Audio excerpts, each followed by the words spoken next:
Hello विद्यार्थी मित्रांनो, सर्वांना माझ्याकडून नवीन वर्षाच्या हार्दिक शुभेच्छा। आणि ह्या नवीन वर्षामध्ये आपल्याला नवीन सरकार, नवीन शिक्षण मंत्री, नवीन शिक्षण आयुक्त काल जे झालेले आहेत ते आपल्याला भेटलेले आहेत। नवीन शिक्षण राज्यमंत्री पण भेटलेले आहेत। तर या सर्वांना आपल्याला नवीन वर्षामध्ये हे लाभलेले आहेत। तर आपल्या शिक्षक भरतीचा दुसरा टप्पा या नवीन वर्षामध्ये होईल ही अपेक्षा व्यक्त करतो। नवीन वर्षात नवीन जॉब भेटेल ही पण अपेक्षा व्यक्त करतो। तर पहा, व्हिडिओ बनवण्याचा मूळ उद्देश असा आहे की एक सामान्य अभियोग्यताधारक मी पण आहे, आपण सर्व मिळून दुसऱ्या टप्प्यासाठी लढायचं आहे, दुसऱ्या टप्प्यासाठी पाठपुरावा करायचा आहे, यासाठी हा व्हिडिओ बनवत आहे। आज 207वा कोरेगाव भीमा जो शौर्य दिन आहे त्याच्यात पण सर्वांना मंगलमय शुभेच्छा म्हणून मी माझ्या शब्दाला सुरुवात करतो। पहा, आता हे म्हणजे मला मूळ व्हिडिओ बनवण्याचा किंवा मूळ तुमच्याशी संवाद साधण्याचा उद्देश असा आहे, जो कोणी नवीन असेल त्यांनी सबस्क्राईब करा, ते तुम्हाला नवीन माहिती भेटत राहील। पहा, आपण आता काय करावे, प्रत्येक पाठपुरावा करा। मागच्या व्हिडिओमध्ये तुम्हाला सांगितलं होतं की सर्वांनी आपण पाठपुरावा केला पाहिजे। त्यासाठी आपण सर्व मिळून ऑफलाईन पद्धतीने माहिती अधिकार टाकूया। आम्ही पण पुणे टीममध्ये माहिती अधिकार टाकत असतो, आदरणीय तुषारदादा देशमुख सर टीम यांच्या मार्गदर्शनाखाली। तसेच बाकी मदत आम्हाला प्रत्येक गोष्टीचा पाठपुरावा मार्गदर्शक संदीप कांबळे सर यांच्याकडून आपल्याला भेटत असतो। शेवटी आम्ही सर्व गाववाले आहे, त्यांच्याकडून आम्हाला मार्गदर्शन भेटतच असतो, यांच्या थ्रू आम्ही काम करत असतो। आणि पुण्यामध्ये काय काय नाही त्यांच्यामुळे सर्व गोष्टी होत आहेत, तर आपण ते करत असू। आपण आपल्या जिल्ह्यामध्ये ऑफलाईन जिल्हा परिषद, महानगरपालिका, नगर परिषद असतील तर तुम्ही पाठपुरावा करत चला। आम्ही पण पुणे टीममध्ये करत असतो। आता पहा, कालच आम्ही पुण्याचे मी आणि भागवत सर, पुण्याचे खासदार माननीय श्री मुरलीधर मोहोळ साहेबांना आम्ही भेटलो, पाठपुरावा करण्यासाठी निवेदन दिलं, त्यांचं पत्र येईल, त्यांच्या थ्रू आम्ही जाण्याचा प्रयत्न करू। आपण प्रत्येक आता आमदार खासदारांचं पत्र घ्या, शिक्षक भरतीला आपला त्याचा फायदा होईल दुसरा टप्पा होण्यासाठी, जास्त जागा येण्यासाठी। आणि पहा, अनुभव जर विचार केला तर बाकी तुषार देशमुखांचा आपल्याला मदत आहे, त्यांच्यामुळेच आपले हे होत आहे। संदीप कांबळे सरांचा अनुभव आहे 2017च्या शिक्षक भरतीमध्ये, त्यांचे लई मोठं काम आहे, त्यांच्यामुळे आपल्याला त्यांचा फायदा होईल। त्यांचं पण एकच मूळ उद्देश आहे, तुषार सरांचा पण मूळ उद्देश आहे, आपण सर्व मिळून हे जे दोघं चांगले आहेत त्यांच्या दोघांचा आपण मदत घेऊ आणि आपल्या शिक्षक भरती कशी दुसरा टप्पा यशस्वी होईल, एक सामान्य आपण सर्व अभियोग्यताधारक बनू, त्यांचे आपण मार्गदर्शन घेतच राहू। चला, मला मूळ उद्देश सांगायचा आहे की आपण काय केलं पाहिजे। आपण हे सर्व पाठपुरावा करतच राहू आणि मी पण आपण सर्व काय काय नियम आहेत त्यानुसार आपण हे करत जाऊ। आणि एज बारवाल्यांसाठी पण सर्वांना आनंदाची बातमी की त्यांना पण एज बार जे 1 वर्षांनी राहिले होते त्यांना संधी भेटावी, मी विनंती करतो। आयुक्त साहेबांकडे त्यांनी लेटर पाठवले की पाठपुरावा यांचा काय अभिप्राय द्या म्हणून। आणि हा अभिप्राय कसा आला, MPSCनं 1 वर्षासाठी वाढवून दिले। कशी वाढवून दिले, कारण का जे 2024ला कंबाईन ग्रुप बीची ॲड येणार होती, त्याच्यामध्ये PSIच्या जागा, PSIच्या मुलांना एज कमी लागते, त्यामुळं मग ते एज बार झाले, कारण का ॲड लेट आली, त्यामुळं मग ते मुलांनी सर्व पाठपुरावा करून MPSCला लेटर लिहिलं, म्हणजे गव्हर्नमेंटला सांगितलं, गव्हर्नमेंटने MPSCला लेटर अभिप्राय दिला की PSIच्या जागा वाढवा, PSIच्या जागासाठी हे करा, काय म्हणजे एज वाढवून द्या। परंतु MPSCनं आयोगाला, गव्हर्नमेंटला परत लेटर लिहिलं शासनाला की आम्ही फक्त PSIला देऊ शकत नाही, जर एज वाढवायची असेल तर प्रत्येक पदाला एज वाढवून द्यावं लागेल। तेव्हा 1 वर्षाचे म्हणजे 2024ला जानेवारी ते डिसेंबर 24पर्यंत ज्यांना एज बार राहिले ते 1 वर्षासाठी एज वाढून भेटलेला आहे।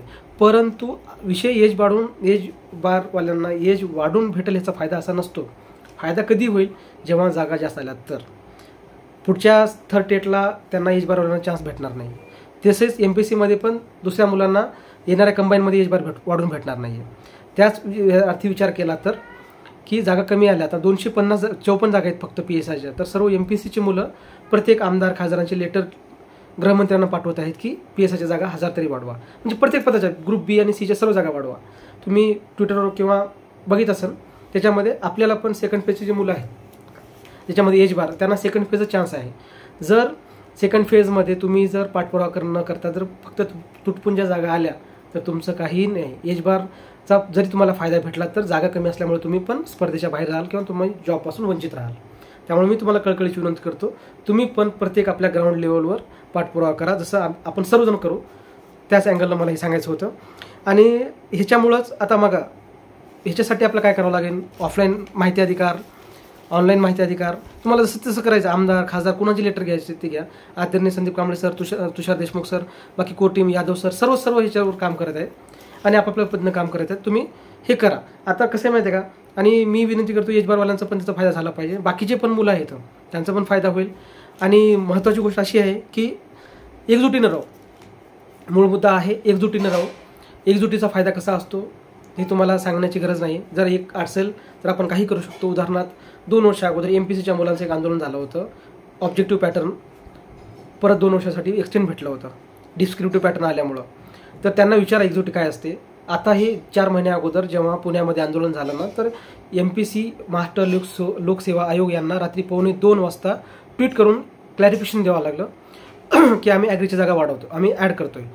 तरी मुलं समाधान नाही झाले, रस्त्यावर उतरले पुण्यामध्ये, अख्खी मीडिया कव्हर केली आणि त्यांना ॲग्रीच्या जागा ॲड करून भेटल्या आणि MPSCची डेट समोर गेली.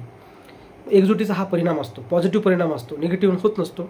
कोण काय करतं त्याच्यावर लक्ष देऊ नका. आपण सर्व मिळून एक सामान्य, मी पण त्याच्यात एक सामान्य अभियोगिताधारक म्हणून आपण हे पाठपुरावा करू. आपण विनंती करू सर्व शिक्षणाधिकारी, सर्व जिल्हा परिषद, मनपा, नपा, एवन आयुक्त ऑफिस, पुणे टीम पण पुणे टीममध्ये आम्ही काम करतोय. आदरणीय तुषार देशमुख सर्वांचे आम्हाला मार्गदर्शन भेटत असतात. एवन सर्वांचे आम्हाला मार्गदर्शन भेटत असतात. त्याच्यामध्ये काय करायचं काय नाही आम्ही पण नवीन आहे, त्यांनी जे सांगितले आम्ही त्या पद्धतीनं गोष्टी करत असतो आणि सर्वांसाठीच हे गोष्टी आहेत. आणि मुळात विषय असा आहे की आत्ता नाही तर कधी नाही. कारण का 2019चा अनुभव मला पण आहे, सर्वांनाच अनुभव आहे. हे जर तुम्हाला अनुभव माहिती करायचा असेल तर संदीप कांबळे सरांना विचारा की 19च्या भरतीमध्ये काय झालं. ते तुम्हाला सांगतील किती भयान परिस्थिती होती. जागा जेवढ्या सांगितल्या तेवढ्या जागा आलेल्या नव्हत्या. कारण का मी त्यांना 17च्या आंदोलनामध्ये त्यांनी उपोषण केलेले होते, तेव्हापासून मी बघितलं. म्हणजे सांगायचं तात्पर्य असं आहे, तुषार देशमुख सर पण होते त्यावेळेस, त्यांना सर्वांना माहिती आहे जेवढी 24,000ची मागणी होती तर जागा किती आल्या अनुदानित, म्हणजे विदाऊट इंटरव्ह्यूच्या म्हटलं मी. बाकी सोडून द्या संस्थेमध्ये पैसे कधी फ्री ते गोष्टी वेगळी, पण आपण जास्तीत जास्त जागा कशी येतील आणि त्यात मागासवर्गीयांचा पण 50% कपात, तो पण नुकसान झालेला आहे. त्याचा परिणाम हा आत्तापर्यंत चालू आहे. ज्या मुलांना विचारा जे 1-2 मार्क राहिलेत त्यापैकी मी एक आहे. सर्वजणच, मी पण नाही, सर्वच मुलं सांगतोय मी. तो एकदम भयान 55-60चा मुद्दा, किती अन्याय झाला त्या मुलावर, किती म्हणजे सांगायचं. त्याच्यामध्ये सर्वजण आपण आहे. त्याच्यानंतर आहे रहितवाल्यांचं, 1 वर्ष झालं त्यांना जॉब नाही, त्यांच्यासोबतच्या मुलांना 1 वर्षापासून पगार आलेली आहे, त्यांना त्रास किती होत असेल विचारा. त्यामुळे सर्वांना न्याय भेटला पाहिजे या अँगलला मी विचार करतोय की आपण सर्व मिळून लढू, एकत्र लढू, पाठपुरावा करू. आणि हा येणारा जानेवारीचा महिना अतिशय महत्त्वाचा आहे. ह्या जानेवारी महिन्यामध्ये आपण जर असंच केलं तर नाही, आता नाही मग, कारण का ही परिस्थिती आता आपल्या अभ्यास करण्याची राहिलेली नाही आहे. आता ही वेळ, हे वय, काही मुलांचे लग्न राहिलेले आहेत, काही मुलांच्या काही परिस्थिती आहेत, काही मुलींचे ज्यांचं लग्न झालं त्यांना सासू सासऱ्यांचा त्रास आहे, आईवडिलांचा, कधीपर्यंत लग्नार, तुझं कधी पण होणार, तुझं काय होणार, हे असे निगेटिव्ह अँगलनं येत असतात आपल्या सर्वांना. त्यामुळं मी सर्वांना विनंती करतोय की एकसंध राहा आणि सर्व मिळून आपण पाठपुरावा करू. आणि येणाऱ्या जानेवारीमध्ये प्रत्येक, असं नाही आहे की कोर टीम, असं काही नाही, वैयक्तिक मी तर कोर कमिटीचा माझा काही संबंध नाही, मी तर त्याच्यामध्ये पण नाही आहे. पण मी पाठपुरावा मार्गदर्शनाखाली आम्ही करत असतो. सर्वांचं मार्गदर्शन घ्या. सर्वांचा एकच उद्देश आहे, कोणीही असो, कोणी तुषार देशमुख सर असेल, संदीप कांबळे सर असतील, बाकी कोणीही असो, जे सेकंड फेजसाठी सर्वजण पाठपुरावा करत आहेत, त्यांचा एकच मोठो आहे, एकच उद्देश आहे, शिक्षक भरतीचा सेकंड टप्पा कसा होईल. आणि सर्वांचे मार्गदर्शन घ्या. आपण सर्व मिळून सामान्य अभियोजकधारक मिळून त्यांचं आपण मार्गदर्शन घेऊ आणि आपण पाठपुरावा करत राहू. कारण का आपला हा मोठो ठेवला पाहिजे. कोणाचं काही हे नाही आहे, कारण का त्यांना सर्व गोष्टीचा अनुभव आहे.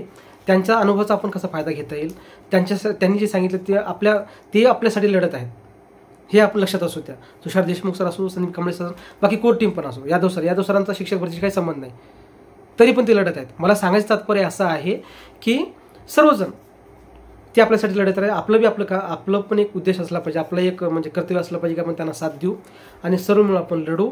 आणि येणाऱ्या शिक्षक भरती सेकंड टप्पा, दुसरा टप्पा जो आहे तो जास्तीत जास्त जागाचा कसा येईल यासाठी आपण पाठपुरावा प्रत्येक जिल्हा परिषद, महानगरपालिका, नगर परिषदवर करत राहू. हा माझा मूळ मुद्दा आहे. आणि जर आपण एकत्र नाही लढलो तर 2019 सारखी परिस्थिती निर्माण होईल. जे 19ला ज्यांना झळ बसलेली आहे त्यांना विचारा किती नुकसान होतं. त्यामुळे मी तुम्हाला कळकळीची विनंती करतो की सर्व आपण लढूया. आणि येणाऱ्या काही दिवसात आम्ही पुणे टीममध्ये करतो. आणखीन जर काही माहिती येत असेल तर मी तुम्हाला या यूट्यूबच्या माध्यमातून किंवा तुषार सरां किंवा संदीप कांबळे सर हे तुम्हाला सांगायचंच असतात. मी माझ्या पद्धतीनं काही सांगण्याचा प्रयत्न करत राहीन आणि ह्या व्हिडिओच्या माध्यमातून, कारण प्रत्येकाला मी सांगू शकत नाही, त्यामुळे व्हिडिओ टाकत जाईन. जर व्हिडिओ माझ्या चॅनलला सबस्क्राईब करा, जेणेकरून तुम्हाला आणखी नवीन अपडेटचे नवीन मुलं आहेत त्यांना भेटत राहील. धन्यवाद.